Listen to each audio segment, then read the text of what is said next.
Bom dia, irmãos. Que Deus abençoe a todos neste dia. Aqui o que coube a mim ficou em Marcos 10, do versículo 10 ao 12, onde Jesus fala sobre o casamento e o divórcio. Então Jesus saiu dali e foi para a região da Judéia e para o outro lado do Jordão. Novamente uma multidão veio a ele e, segundo o seu costume, ele a ensinava. Alguns fariseus se aproximavam-se dele para pôr à prova, perguntando: é permitido ao homem divorciar-se de sua mulher? O que Moisés ordenou a vocês? Perguntou ele. Eles disseram: Moisés permitiu que o homem lhe desse uma certidão de divórcio e a mandasse embora.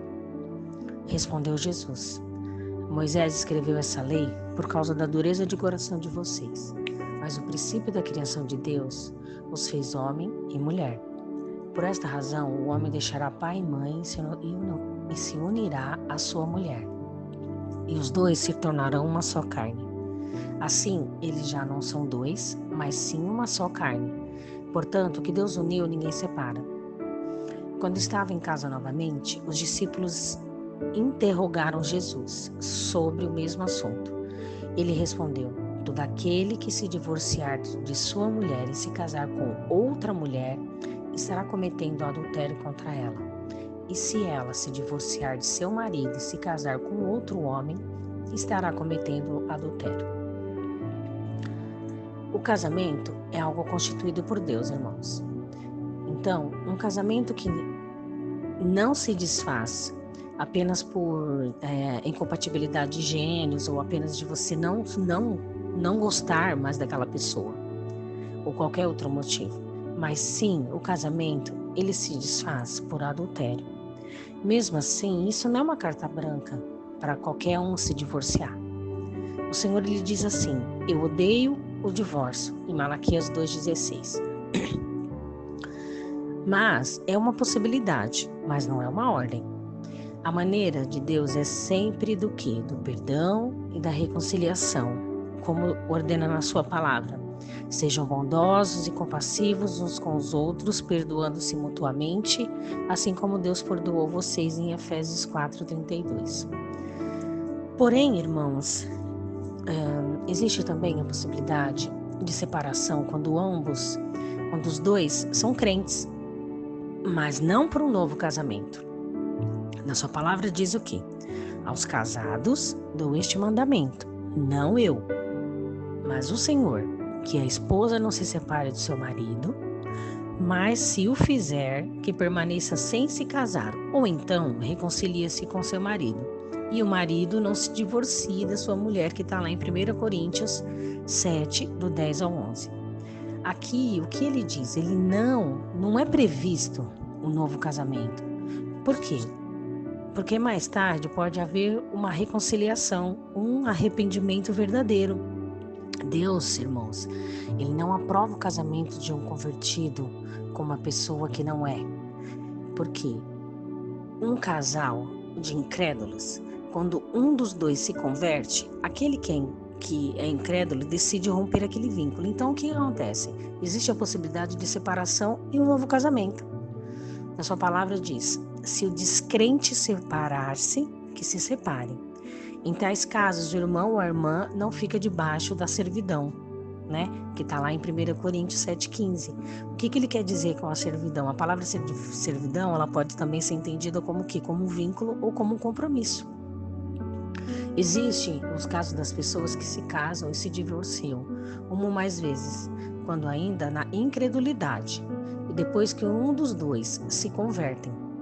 Neste caso, o que vai acontecer? Vai prevalecer a condição que estava na ocasião quando a pessoa se converteu, pois não tem como se desfazer o passado.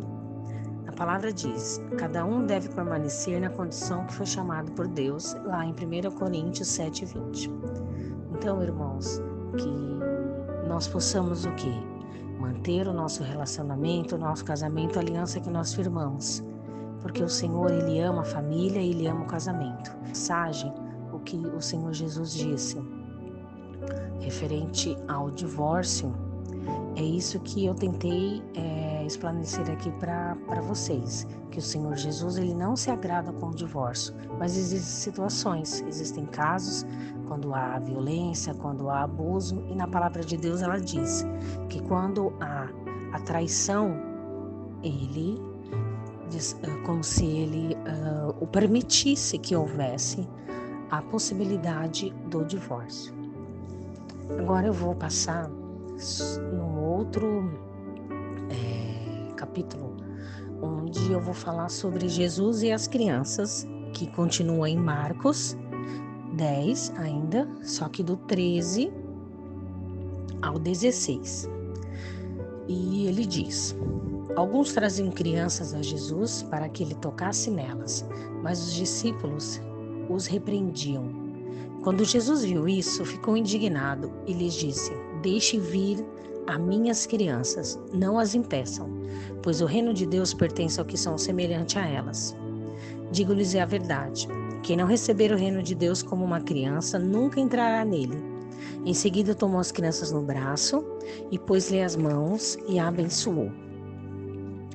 Nesse trecho, Senhor, nesse trecho, irmãos, Jesus ele ficou muito triste com a atitude preconceituosa dos discípulos.